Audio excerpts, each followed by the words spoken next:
Agriculture, a presentation of the Communications Unit, Ministry of Agriculture. I'm your producer and host, Christopher Holder. On this week's presentation, we hear good news from the local rice industry. We hear that their farmers have done very well, pushing the national average up to close to 40 bags per acre. We also hear that exports of rice for the period January to May 2018 have skyrocketed. We'll hear all this and more on this week's edition of This Week in Agriculture. Red rice is similar to cultivated rice. It is often referred to as overhead or overhang and is often taller than the cultivated rice. However, because of its similarity to rice, it is regarded as a problematic weed since its control by chemical means is limited or near impossible. The main source of red rice infestation is rice seeds contaminated with weed seeds. The other source is red rice seeds left in the soil from previous crops. This means that any control measure should be aimed at the reduction of infestation from these sources. Red rice is a heavy seed producer, more than 1,000 seeds per plant. Seeds can remain inactive in the soil until conditions for growth become favorable. It is therefore imperative that farmers allow for a grow-out period every crop before sowing is done. In this regard, farmers should never rush through land preparation on lands that are known to have red rice infestations. Instead, the following steps should be taken. Burn the field after harvest. After the first plow, the field should be irrigated lightly so as to encourage germination and establishment of red rice seeds. The weedy seedlings should then be left to develop to the 2 to 3 leaf stage and then destroyed by plowing. Another flush of weeds would be encouraged, and this should be killed by another round of plowing. This should be done as part of land preparation for at least 2 successive crops to reduce infestation levels. A message from the Rice Research Station, Guyana Rice Development Board, Ministry of Agriculture. The use of coils as mosquito repellent is a long-established practice in most Guyanese homes. However, in recent times, an influx of illegally imported coils have been flooding the local markets. Laboratory tests conducted on a range of these illegal products have revealed alarming quantities of dangerous chemicals that can prove harmful to humans, especially babies and the elderly. Do not buy these coils. Buy pesticides from licensed pesticide dealers only. A message from the Pesticides and Toxic Chemicals Control Board, Ministry of Agriculture. Climate change is now a real issue for Guyana's agricultural landscape. The Hydrometeorological Services Agromet Unit is urging all farmers to be aware of the weather factor and its impacts when planning their agricultural activities. The unit is further urging farmers to make use of the products tailored to their needs that are now available on the Hydromet website at hydromet.gov.gy. Click on the Farmers and Drought Monitoring Bulletins. These products will allow you to access various information such as seasonal outlooks and agricultural advisories. A message from the Hydromet Service, Ministry of Agriculture. The Guyana Livestock Development Authority, GLDA, is reminding the general public that its range of services can be accessed from all 10 administrative regions of Guyana. These services include regulatory services such as the issuance of permits for the import-export of live animals, meat, veterinary drugs, hatching eggs, etc., and the granting of licenses for the trade in animals and animal products. These regulatory services also include quarantine for live animals, inspection at ports of entry, and livestock product facilities. In addition, GLDA provides services in the area of artificial insemination in cattle, small ruminants, and swine, livestock management, pasture development, beekeeping. The GLDA Veterinary Laboratory offers diagnostic services including testing for internal parasites, screening of blood and other tissues for the presence of diseases such as avian influenza, infectious bronchitis, Newcastle disease in poultry, and brucellosis, rabies, etc. in other animals. To access these services, contact the GLDA veterinarian or extension officers in your region or the head office on 220-6556 or 220-6557. A message from the GLDA, Ministry of Agriculture.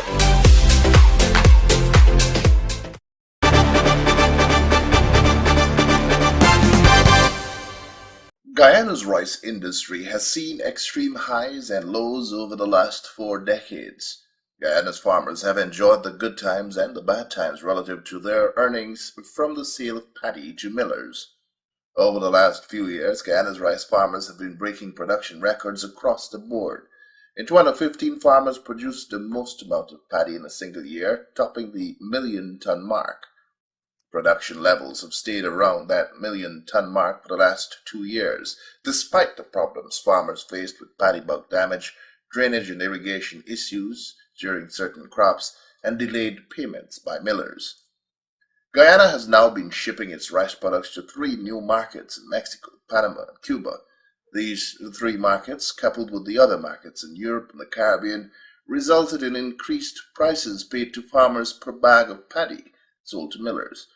But in addition to improved paddy prices, farmers have also been singing the praises of the GRDB, whose interventions by way of field schools across the country has now resulted in ever-increasing yields per acre.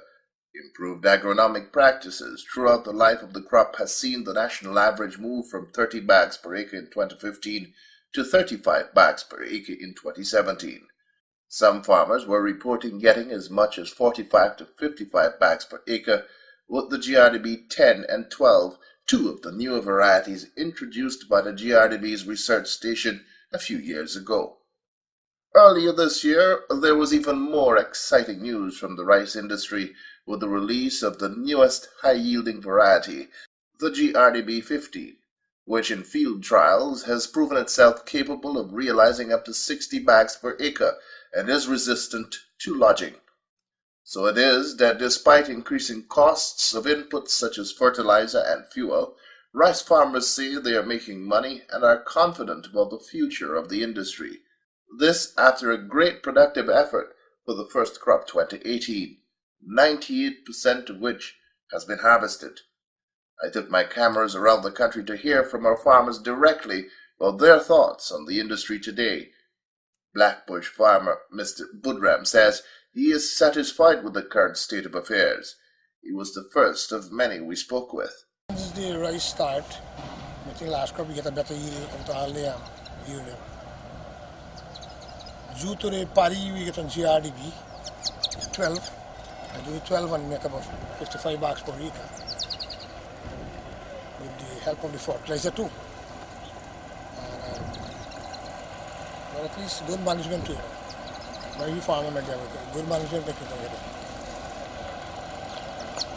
Good treatment and everything, and then 6 points. We work with 6 points practice, and we're doing good with 6 points so far.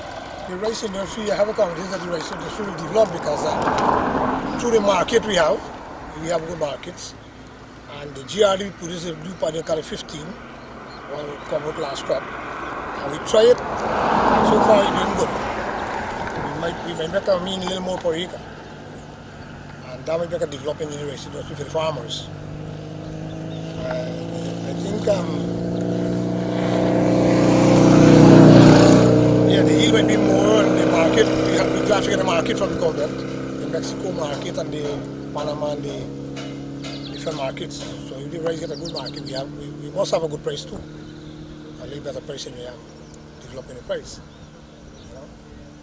What I notice in this crop, seeing that we have went through some hard times just a couple of mornings ago, but what I notice in this crop starting that we have been able to have a little more better price, which actually motivates us to go into the rice, because we can see that there is a market out there for us, and we have a little more confidence that the price is there, though we might be having a little up also in fertilizer for this crop.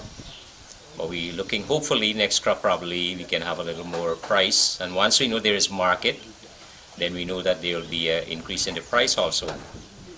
So that boosts our confidence that we can able to expand more, because we know that once there is market, then there will be a demand for the crop. I think the crop this preceding that we finished, that it was a good crop. I think the price was good, and what really helps us that we were able to have irrigation a little early. So I think the Blackbush farmer, they were able to escape the rainy season because they actually used that to get back into the crop. So I think they and I need to work along together with Extension and the Met Office to help farmer also, to give them an understanding that they would not be caught into the rainy season, rather than be a little early so you can know how to prepare your crop and not be too much into the rainy season. I think the rice industry is doing well, although there's so much odds against it. Weather, millers payment not in time, and other things, many other things. The rising cost of fuel, pesticide, insecticide, and all of that hampers the farmers quite a lot. But farmers are trying. Farmers are determined people. They would go the last penny to try to plant, whether if they lose or gain, but they will try to plant. So all in all, I would say the rice industry in this area and even the whole country is going well. What do you think are some of the factors that have contributed to the recent upturn in the local industry in terms of production and productivity? Well, some of the recent thing in upping production is that the research station here put out some new variety of paddy. And they're much more heavy yielding paddy that we used to plant years ago. And they're not, most of them is not a very, very long term, like 130, 140 days. Most of them is like 110, 115 days. That helped quite a lot. Because long ago, we do the same acre and we may cut 20 bag, 22 bag. Now you do the same acres, some farmers get 45, 55 bags, 50 bags. My thoughts about the whole industry, the GRDB, is going well to me, because the field workers them, especially some of the field workers them, is doing a very, very good job within our community, because they're like the 6-point practice. We have get it. Every farmer almost know about it, and every farmer almost doing it and getting good production from the field, from the paddy. Things like 40, 38, up to 45, 50 bags paddy in some areas within the community. We've seen this new variety come out now. What do you think this would mean for farmers? I think this is a boost right away. As I see the plant growing in the field, I can't comment so much on in terms of the production, what would be at the end of the crop, but to how I see the plant is growing, that's a wonderful, I mean the GRDB 15 is going to carry farmers very, very far away, because I seen from the growth, I seen things like over 45, 50, sometimes in some areas might be 60 bags of paddy. For me, the local rice industry is booming, and for looking forward, I see a lot of potentials, and farmers might have a chance to do better, especially in terms of you know, they're getting more yield and they're getting more money in their pocket. That's the main factor of being a farmer. You know, you're hoping for always the more money in your pocket. I have very good confidence about the industry. There are more markets. More markets is good for the miller, good for the farmer, good for the miller. Because for the past few crops, I've noticed fast miller selling the produce to the mill. The miller is able to ship immediately paddy and rice, which is very good, and that shows you that the industry booming for us, the farmer, and for the miller also, and for the country. Well, with the cooperation with GRDB, we got a lot of improvement, you know, because the costs are far way below and the yield are way higher. Because with the new variety that I'm bringing in now, everyone them bring the 10, them say 40 bag, but farmers just get 45, 50 bag, and even more. And with this higher yield, what I'm bringing out the 15, it's the first crop we planted, but I see it by Bobby Rice Field there. You can yield bigger something than what the 10 produce. So this crop here, we try it, so wait for the result and see where really you perform. We said earlier that all but 3% of the first crop has been harvested. This is early June, with 43% of farmers having already sown their lands for the second crop 2018. This means that those that have been harvesting throughout May and June so far planted their cultivation outside of the planting season and so ended up having to harvest during the current rainy season. So how did the local rice industry perform for the first crop 2018? Well, according to the general manager of the GRDB, Mr. Nizam Hassan, it has done very well on several fronts. This conclusion is drawn from 3 yardsticks: acreage sown, yield per acre at harvest, and exports to markets overseas. In terms of production, Guyana's farmers produced more than 495,000 tons of paddy at an average of nearly 6 tons per hectare.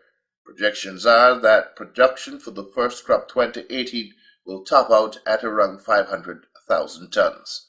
As at the end of May, we have harvested 96% of the first crop, 495,679 tons of paddy, equivalent to 322,191 tons of white rice. With regards to the harvesting by region, Region 2 has all the harvest has been completed of the 13,484 hectares that were harvested. The average yield that that region closed with was 5.9 tons per hectare. In Region 3, 8,082 hectares were sown. 99%, which is almost a complete harvest, has been harvested, and that region yielded 5.49 tons per hectare. Region 4, 99% again is just a very small number of acres still being harvested, and that region yielded almost 7 tons per hectare. Traditionally, that region has always been performing well and giving higher yields than other regions, and we've seen that result or that performance continue in the first crop of 2018. With regards to Region 5, there is still some harvesting ongoing. 93% has been harvested. The region sowed 39,462 hectares and has harvested thus far 36,563 hectares. The yield thus far for that region has been good also. It's almost 6 tons, it's 5.95 tons per hectare. With regards to Region 6, here again, small number of acreages still being harvested. It's at 98% complete in terms of the 22,928 hectares that were sown, 22,533 harvested thus far, yielding 5.75 tons per hectare. Overall, the national yield is at 5.9 tons per hectare, and which, when we compare what is the national average of 5.5 tons per hectare, the performance of the first crop has been excellent in terms of yield, and that is reflected in the overall first crop national average. Standing alone, the productive results of our rice farmers is a great achievement. But when added to the fact that this result is just a few tons short of the 2017 first crop production, despite the fact that in 2017 there were significantly more land sown and harvested, this has also resulted in significantly more earnings for farmers, almost $1 billion more. What is remarkable for the first crop of 2018 production, that notwithstanding that we're at 96% of the harvest, projections are that we'll do over 515,000 tons of paddy. And when we compare that with 2017's figures, in 2017 we closed at 526,000 tons of paddy. But in 2017 they were, in the first crop, 2,600 hectares more were sown in 2017's first crop as against 2018's first crop. So we can see that there has been good productivity which resulted in higher yields at the farming ends. And this is also reflected when we look at the value of the paddy that has been purchased. Thus far, $17.2 billion of paddy has been purchased from farmers for the first crop of 2018, compared to $16 billion that was the purchase for the entire first crop of 2017. So we can see that we have increases in productivity, we have increases in the value of the payments that farmers are receiving. We have also reported earlier that prices have improved. Farmers were getting as much as $3,300 in some regions. But the average prices that most farmers receive are $3,000 per bag of paddy. So Guyana's rice farmers have done very well in terms of productivity. They have taken the national average per acre up to almost 40 bags per acre, and have therefore managed to produce more with less acres cultivated. These efforts have not been in vain, as exports of rice and paddy from Guyana have skyrocketed in terms of what has been exported to markets overseas for the period January to May 2018. Our export performance has performed significantly better than that of 2017 period for period, but also in keeping with the performance of production. So exports have come in and matched and took up the production that was produced by farmers.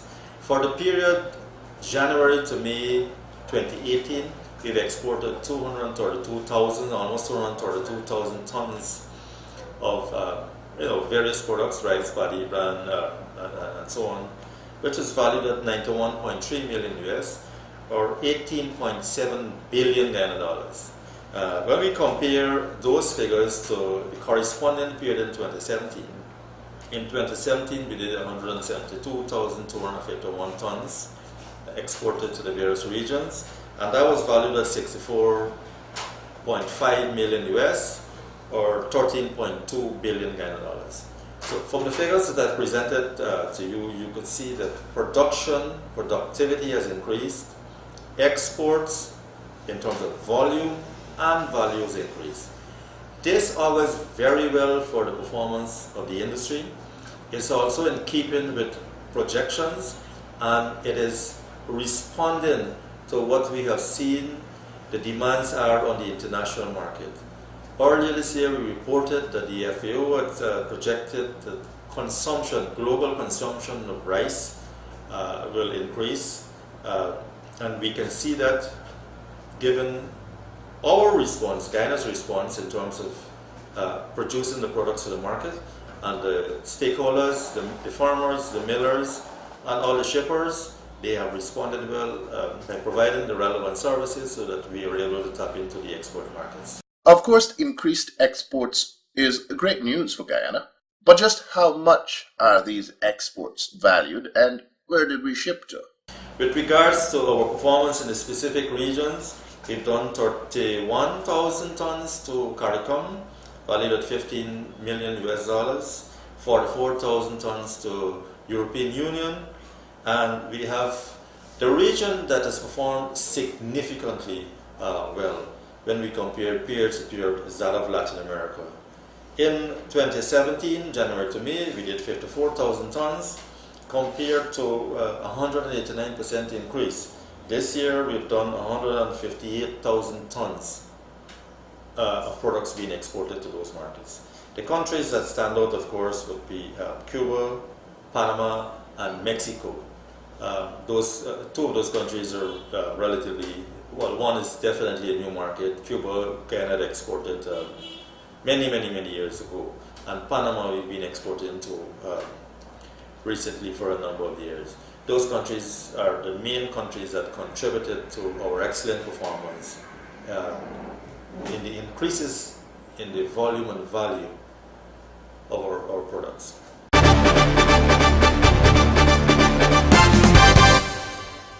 In giving projections for the second crop 2018, the GRDB General Manager stressed the importance of farmers keeping within the recommended planting season.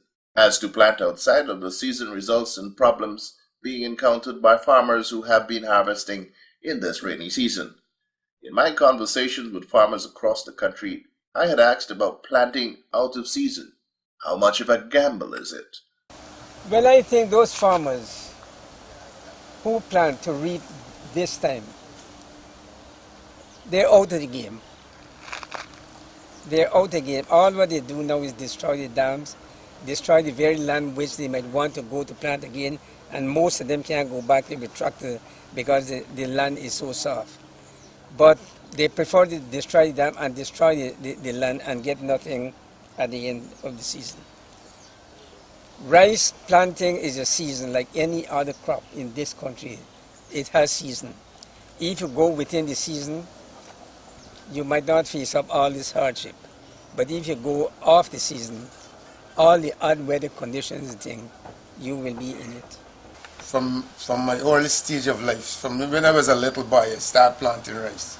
I could remember any time you were out of the season, if you're not planting when the rain May, June, if you're not planting within that area so that you can fall within August, September reaping, or April, May, before within the April area for scrap.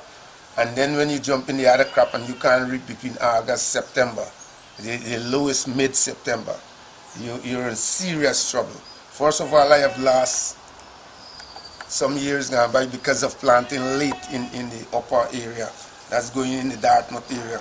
I had planted 40-something acre rice within that area, and I have lost every single grain because of late planting. I am advising farmers that if you're deciding to plant